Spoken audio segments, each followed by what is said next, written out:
जय जय श्री राम।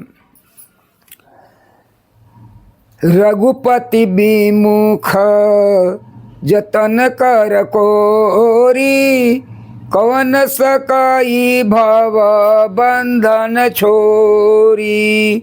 जीव चराचर बस कर राखे, सो माया प्रभु सन भय भाखे।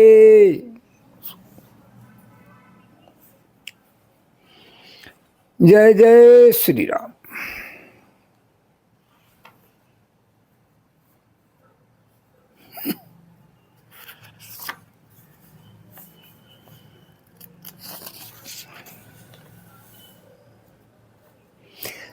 रामचरण दृढ़ प्रीति करी, बालिकीन तनु त्याग। सुमन माल जिमि कंठ ते, गिरत न जानई नाग। श्री रामचंद्र जी के चरणों में दृढ़ प्रीति करके बाली ने शरीर को वैसे ही आसानी से त्याग दिया जैसे हाथी अपने गले से फूलों का माला का गिरना न जाने। राम बाली निज धाम पठावा, नगर लोग सब व्याकुल धावा। नाना विधि विलाप करतारा, छूटे के सन देहा संभारा। श्री राम जी ने बाली को अपने परम धाम भेज दिया। नगर के सब लोग व्याकुल होकर दौड़े। बाली की सत्री तारा अनेकों प्रकार से विलाप करने लगी। उसके बाल बिखरे हुए और देह भी संभाल नहीं है। तारा बिकल देखी रघुराया, दीन ज्ञान हरिले माया। क्षितिजल पावक गगन समीरा। अपंचर चितयति अधम शरीरा। तारा को व्याकुल देखकर श्री रघुनाथ ने उसे ज्ञान दिया और उसकी माया अर्थात अज्ञान हर ली। उन्होंने कहा, पृथ्वी जल अग्नि आकाश और वायु, इन 5 तत्वों में से यह अत्यंत अधम शरीर, 5 तत्वों से यह अधम शरीर रचा गया है। प्रगट सो तनु तव आगे सोआ, अजीवनी तक ही लागी तुम रोआ। उपजा ज्ञान चरण तब लागी, अलीन सी परम भगति बर मांगी। वह शरीर तो प्रत्यक्ष तुम्हारे सामने सोया हुआ है और जीव नित्य है, फिर तुम किसके लिए रो रही हो? जब ज्ञान उत्पन्न हो गया तब भगवान के चरणों में लगी और उसने परम भक्ति का वर मांग लिया।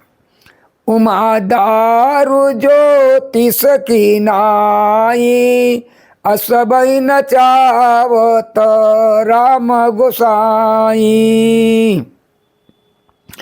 तब सुग्रीवहि आय सुदीना, अमृत कर्म विधिवत सब कीन्हा। तब सुग्रीवहि आय सुदीना, अविधिवत अमृत कर्म सब कीन्हा। राम कहा अनुजहि समुझाई, राजदेव सुग्रीवहि जाई। शिव जी कहते हैं कि उमा स्वामी राम जी सबको कठपुतली की तरह नचाते हैं। तदंतर श्री राम जी ने सुग्रीव को आज्ञा दी और सुग्रीव ने विधि पूर्वक बाली का सब मृतक कर्म किया। राम कहा अनुजहि समुझाई, राज देहु सुग्रीवहि जाई। रघुपति चरण नाई कर माथा, चले सकल प्रेरित रघुनाथा। तब श्री रामचंद्र ने छोटे भाई लक्ष्मण को समझा कर कहा, तुम जाकर सुग्रीव को राज दे दो। श्री रघुनाथ जी की आज्ञा से सब लोग श्री रघुनाथ जी के चरणों में मस्तक नवा कर चले। लक्ष्मण तुरत बुलाए पुरजन विप्र समाज, राजुदीन सुग्रीव कहाँ अंगद कहाँ जुवराज। लक्ष्मण जी ने तुरंत ही नगरवासियों और ब्राह्मणों के समाज को बुलाया और उनके सामने सुग्रीव को राज और अंगद को जुवराज पद दिया। उमा राम समहित जग माही, गुरु पितु मातु बंधु प्रभु नाही। सुर नर मुनि सब कह रीति, स्वार्थ लागी करहि सब प्रीति। हे पार्वती, जगत में श्री राम जी के समान हित करने वाला गुरु पिता माता बंधु और स्वामी कोई नहीं है। देवता मनुष्य और मुनि सब की रीति है कि स्वार्थ के लिए ही सब प्रीति करते हैं। बाली त्रास व्याकुल दिन राती, तन बहु ब्रन चिंता जर छाती। सोई सुग्रीव किन कपिराओ, अति कृपाल रघुबीर सुभाओ। जो सुग्रीव दिन रात बाली के भय से व्याकुल रहता था, जिसके शरीर में बहुत से घाव हो गए थे और जिसकी छाती चिंता का मारे जल रही थी, उसी सुग्रीव को उन्होंने वानरों का राजा बना दिया। श्री रामचंद्र जी का स्वभाव अत्यंत ही कृपालु है। अरे जानहूँ अस प्रभु, अरे जानत हूँ अस प्रभु, परिहरई काए। अरे जानत हूँ अस प्रभु परिहरी, काहे न विपति जाल नर परही।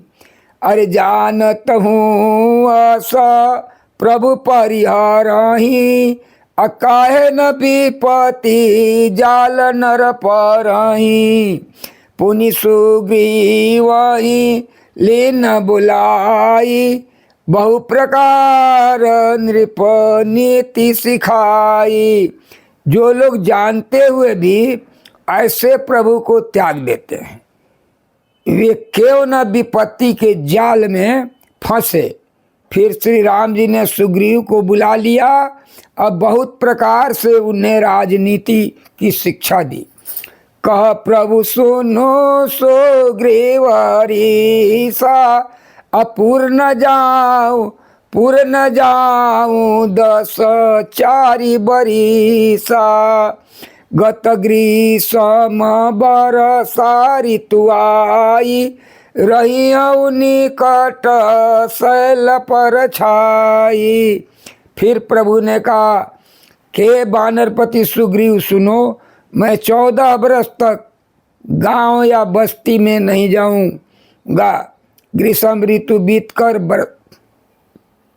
वर्षा ऋतु आ गई, अतः मैं यहाँ पास के ही पर्वत पर टीक कर रहूंगा। अंगद सहित करहु तुम राजो, असंतत हृदय धरहु मम काजो। जब सुग्रीव भवन फिर आए, राम प्रवर सन गिरि पर छाए। तुम अंगद सहित राज करो, मेरे काम का हृदय में सदा ध्यान रखना। तदंतर जब सुग्रीव घर लौट आए, तब श्री राम जी प्रवर्षण पर्वत पर जा टिके। प्रथम ही देवन गिरि गुहा राख्यो रुचिर बनाई, राम कृपा निधि कछु दिन वास करेंगे आई। देवताओं ने पहले ही उस पर्वत की एक गुफा को सुंदर बना कर रखा था। उन्होंने सोचा था कि कृपा की खान श्री राम जी कुछ दिन यहाँ आकर निवास करेंगे। सुंदर वन कुसुमितयति शोभा कुंजत मधुप निकर मधुलोभा कंदमूल फल पत्र सुहाए भय बहुत जब ते प्रभु आए। सुंदर वन फूला हुआ अत्यंत सुशोभित है। मधु के लोभ से भंवरे के समूह गुंजार कर रहे हैं। जब से प्रभु आए तब से वन में सुंदर कंद मूल फल और पत्तों की बहुतायत हो गई। देखी मनोहर शैल अनुपा रहे तनुज सहित सुर भूपा मधुकर खग मृग तनुधरि देवा करई से धमुनि प्रभु कै सेवा। मनोहर और अनुपम पर्वत को देखकर देवताओं के सम्राट श्री राम जी छोटे भाई सहित वहाँ रह गए। देवता सिद्ध और मुनि भौरों पक्षियों और पशुओं के शरीर धारण करके प्रभु की सेवा करने लगे। मंगल रूप भयउ बनत बते अकीन निवास रमापति जबते फटक शिलायति शुभ्र सुहाई सुखयासीन तहा दो भाई। जब से रमापति श्री राम जी ने वहाँ निवास किया तब से वन मंगलमय रूप हो गए। सुंदर फटक शिला की एक अत्यंत उज्जवल शिला है, उस पर दोनों भाई सुख पूर्वक विराजमान हैं। कहते अनुज सन कथायने का अभगति विरति नृप नीति विवेका बरसा काल मेघ नभ छाए गरजत लागत परम सुहाए। श्री राम जी छोटे भाई लक्ष्मण से भक्ति वैराग राजनीति ज्ञान की अनेकों कथाएं कहते हैं। वर्षा काल में आकाश में छाए हुए बादल गरजते हुए बहुत ही सुहावने लगते हैं।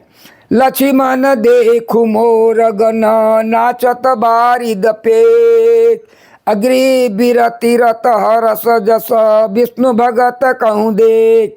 श्री राम जी ने कहा कि हे लक्ष्मण देखो, मोरों के झुंड बादलों को देखकर नाच रहे हैं। जैसे वैराग्य से अनुरक्त गृहस्थ किसी विष्णु भक्त को देखकर हर्षित होते हैं। हरे राम राम राम सीता राम राम राम हरे राम राम राम सीता राम राम राम हरे राम राम राम।